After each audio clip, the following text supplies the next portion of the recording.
예수 믿기가, 아니 예수를 믿는 믿음을, 신앙을 지키기가 참으로 어려운 시기입니다. 불과 20, 30년 전만 해도 예수 믿는 것이 자랑이고 우리의 자부심이었는데 어찌하다 보니 요즘 시대에는 예수 믿는다라는 말을 선뜻 입에 담기가 눈치 보이는 시대가 되었습니다.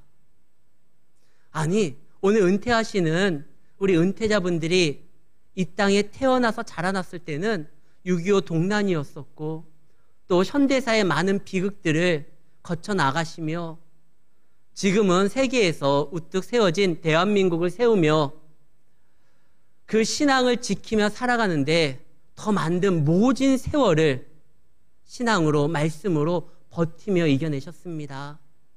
그런데요, 우리가 지금 믿음 생활을 감당하는 이 시기만 어려운 것이 아니라 2000년 전 오늘 말씀이 기록된 디모데가 교회에서 사역했던 시기에는 더 큰 아픔이 있었어요.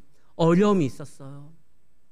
예수를 믿는다고 지금 제가 많은 사람들 앞에 나는 목사입니다, 세상에 나가서 말한다고 해서 누가 돌을 던지거나 이러지 않아요. 아, 목사님이시군요, 이렇게 말하죠. 근데 디모데가 목회를 했었던 그 시대는요, 목사라고 하면 잡혀가요. 스데반은요, 집사라고 해서 돌 맞았어요. 이때 당시에는 예수 믿는다고 했을 때 목숨을 걸어야 됐습니다. 세상 사람들이 예수를 믿는다는 것이 어떠한 의미를 담고 있는지 알아주지를 못했습니다. 로마도 알아주지 못했고 유대 사회도 교회를 인정하지 않았습니다. 그러니까 디모데가 굉장히 고민이 많았어요.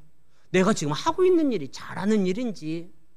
우리 예수 믿는 사람들이 가장 어려운 거는 세상이 몰라주는 것이 아니라 내가 정말 믿음 생활 제대로 감당하고 나아가고 있는지, 하나님께서 인정해주고 있는 것인지, 이것이 정말 옳고 바른 것인지, 이거에 대한 확신이 안 쓸 때 그때 불안이 연습해오고 시리에 빠질 때가 있습니다. 그런데 말씀은 말을 합니다.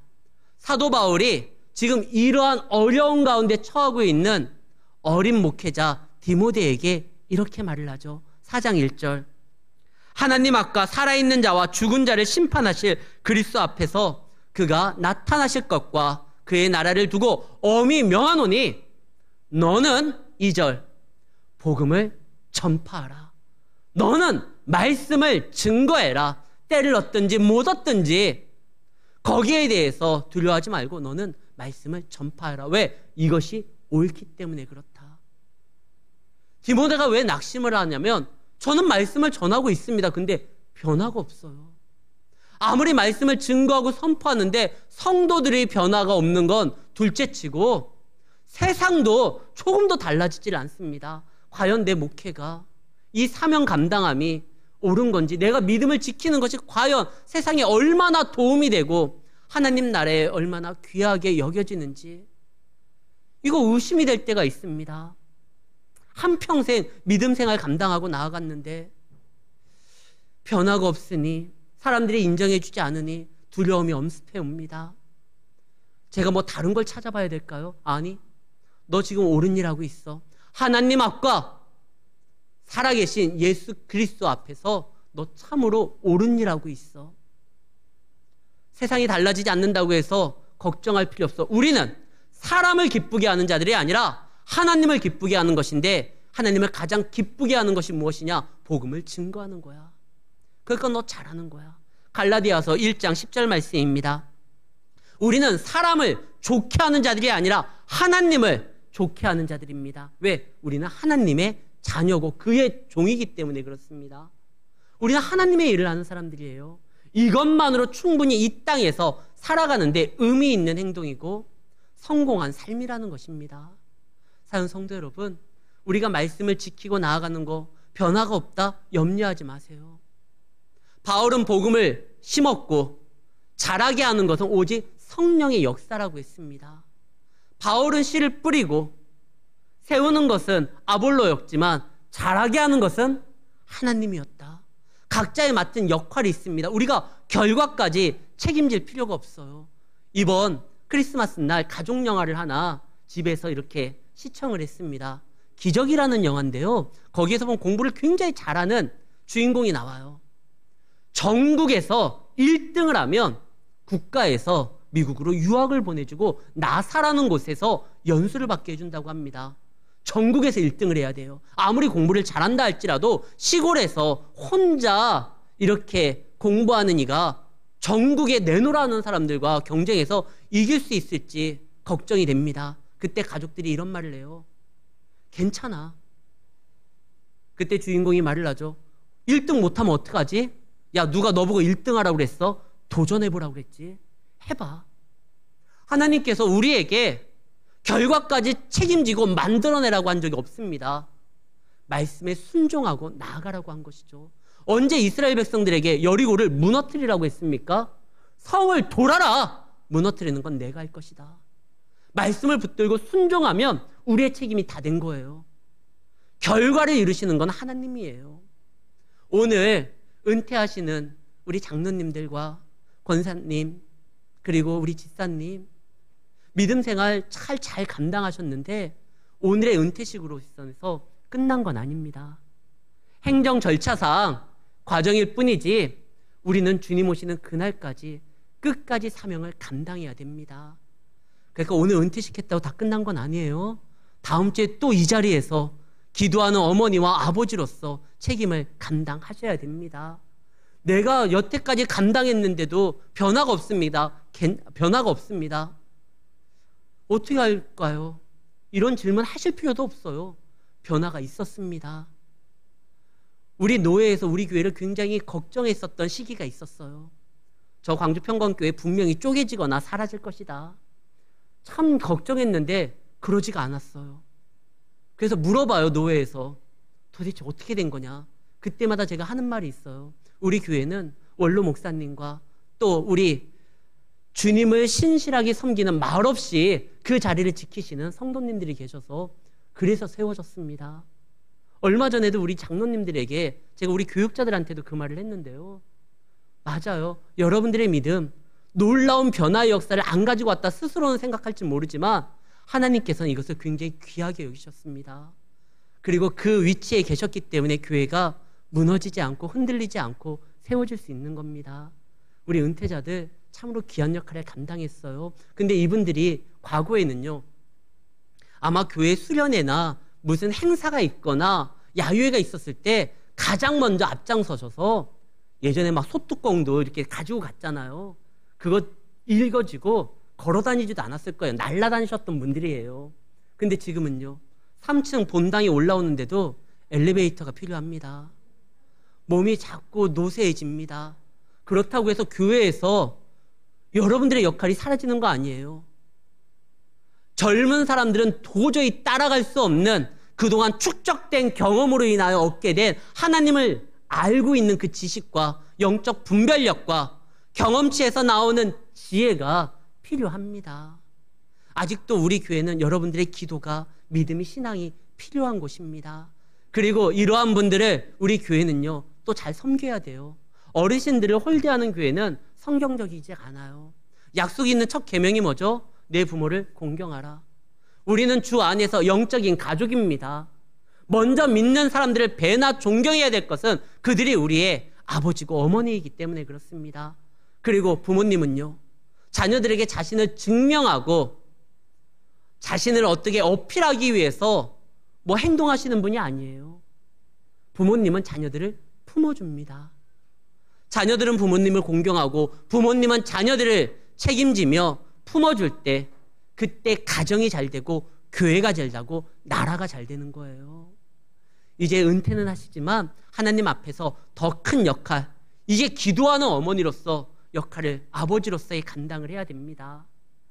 우리가 성경에 보면 모세 때 아말렉과의 전투가 있습니다. 아말렉은 전투민족이에요. 싸움에 특화된 족속들이에요. 엄청 잘 싸워요. 이때 모세가요, 현역으로 칼을 들고 현장에 나아가서 싸우지는 않습니다. 왜냐하면 이때 당시에 모세의 나이가 이미 100세 정도가 된 거예요. 그 나이에서 칼 들고 싸우지는 못해요. 그 칼 들고 싸우는 건 여호수아의 몫입니다. 여호수아가 나가요. 그러나 여호수아 혼자 그 싸움을 감당했던 게 아니에요. 보면은 모세가 저 뒤에서 기도합니다. 기도가 왜 중요하냐면 그 싸움을 그냥 패싸움이 아니라 하나님의 성전으로 만들기 위해 하나님의 뜻과 하나님의 능력을 가지고 오기 위해서는 기도가 필요하거든요. 모세가 기도합니다. 기도할 때 이스라엘이 승리합니다. 싸움은 젊은이들이 하지만 기도함으로 그 싸움의 성적을 성전으로 만들고 하나님의 은혜를 그 땅에 가지고 오게 하는 것은 뒤에서 기도하셨던 이들이 있었기 때문에 그렇습니다. 우리 교회는 아직 기도가 필요합니다. 능력이 필요합니다. 이제 일주일 후면 저도 50이 됩니다. 그래도 아직 젊어요. 노예에 가면 아직까지 제가 주전자 들고 다녀야 돼요. 젊은 목사가 있는데 여러분들의 기도와 후원과 하나님 안에서 격려가 필요합니다. 더 많은 일들을 감당하시라고 오늘 은퇴식 하는 거예요. 끝났다고 이제 저기 뒷방으로 가셔야 됩니다. 이게 아니에요. 제가 처음에 왔었을 때 가장 따스하게 마주하셨던 분들이 지금 이 자리 오늘 은퇴하시는 분들입니다. 물론 내년에 또 이 말 할 거예요, 제가. 그런데 사실이기 때문에 말을 해요. 정말 따스하게 맞아주시고 함께해 주시고 응원해 주시고 격려해 주셨기 때문에 우리 교회가 세워질 수 있었던 것처럼 앞으로도 더욱더 교회를 위해서 기도해 주시기를 바랍니다. 사도 바울은 이제 디모데에게 너 옳은 일 하고 있어. 그러니까 말씀을 증거해. 책임은 하나님이 주실 것이야. 그러면서 자기 사역을 이제 마무리하면서 오늘 본문 말씀을 이야기하는 것입니다. 나는 선한 싸움을 싸웠어. 전투에 비유합니다. 전투는 지고 이기고다 할 수가 있지만 선한 싸움은, 이 믿음의 싸움은 질 수도 없고 져서도 안 돼요. 반드시 이겨야 되는 싸움이에요. 그러나 이 싸움은 우리가 승리가 보장된 건 우리 대장 예수님과 함께하는 싸움이기 때문에 그렇습니다. 신앙생활은 주님과 함께하는 거예요. 나 홀로 내 생각과 내 의지와 내 뜻대로 감당하는 것이 아닙니다. 사도 바울은 이 선한 싸움을 하나님과 함께 했습니다. 그래서 그는 고백합니다. 나의 나된 것은 오로지 주님의 은혜다. 고린도전서 15장 10절 말씀입니다. 그러나 나의 나된 것은 하나님의 은혜로 된 것이니 내가 지금까지 사명 감당한 거 그분께서 나와 함께하니. 그러면서 오늘 마지막 말 디모데 후서 4장 7절 나는 선한 싸움을 싸웠다. 나의 나된 것이 오직 주님의 은혜인 것처럼 그분의 은혜로 싸웠기 때문에 내가 마지막 달려갈 길에서 이탈하지 않고 골이 냈다. 우리가 잘 아는 유명한 스포츠 선수들이 있습니다. 프로야구의 한 획을 긋는 굉장히 뛰어난 실력을 가진 사람들이 많이 있습니다. 그러나 그들이 다 은퇴하는 건 아니에요. 은퇴식을 갖는 건 아니에요. 조용히 사라지는 경우가 많아요. 왜 그렇죠? 실력은 뛰어나지만 그가 선수로서 끝까지 그 자질을 보여주지 못했을 때, 뭐 이상한 행동을 했었을 때, 도박을 하거나 무슨 약에 손을 댄다거나 불미스러운 일에 휩싸였을 때 조용히 사라지는 경우를 봐요. 우리나라 쇼트트랙에서 금메달을 이렇게 한국에 안겨준 굉장히 유명한 선수가 있죠. 그 선수가 지난주에 뉴스를 통해서 봤을 겁니다. 베이징 올림픽에 내년에 있는 거기에 선수로서 출전 못해요. 불미스러운 일에 휩싸여가지고요. 실력은 뛰어나고 정말 탁월한 능력이 있지만 선수로서 제대로 일을 감당하지 못하면 은퇴식 없습니다. 오늘 은퇴하시는 분들은 끝까지 믿음을 지켰다라는 하나님께서 인정하시는 증거입니다. 이탈하지 않고 끝까지 나아간 거예요. 근데 오늘 말씀에 사도 바울은 또 이 말을 해요. 마라톤이 이때 당시에 가장 인기 있는 스포츠였거든요. 그때 나의 달려갈 길, 이건 마라톤을 이야기하는데요. 나의 달려갈 길을 내가 믿음으로 끝까지 지키고 완주했을 때 의의 면류관이, 의로우신 재판장이신 그분이 나를 위해서 예배해 주셨다는 겁니다. 경기는요, 등수 안에 들어야지 상급이 있어요. 그러나 믿음의 선한 싸움을 싸우고 신앙의 길을 달려가는 것은 등수와 상관없어요. 완주를 했느냐 안 했느냐, 이것이 중요해요. 끝까지. 지금 사도 바울이 뭐라고 하죠? 나는 저 베드로보다 교회를 더 많이 세웠어. 나는 그 예수님한테 사랑받았었던 요한보다 성경을 더 많이 기록했어.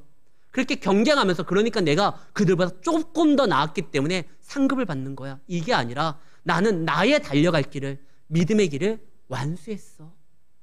모든 성도들의 신앙을 끝까지 붙들고 완수한다고 하면 하나님께서는요, 그들을 위하여 준비한 예비된 의의 면류관이 있습니다. 그것을 기억하시고 우리 성도님들도요, 끝까지 자기 사역을 감당하시길 바라고, 오늘 은퇴하시는 분들이 또 주님이 부르시는 그날까지 이 믿음의 선한 싸움을 감당하고 나아갈 수 있도록 응원해 주시기를 바랍니다. 저도 마찬가지지만 여러분들도 주님이 부르시는 그날까지 다 현역입니다. 아직 살아있고 숨쉬고 있다고 하면 해야 될 일이 있다는 거예요. 이제 너 이 땅에서 다 끝났다고 하면 하나님이 진작에 불러가셨어요. 아직 숨쉬고 계시죠? 예, 우리 끝까지 주님 오시는 그날까지 맡겨진 사명 잘 감당하시고 믿음으로 승리하시는, 그리하여 하나님 앞에 더욱더 큰 은혜를 사모하며 나아가는 성도님들이 되시기를 예수의 이름으로 축원합니다.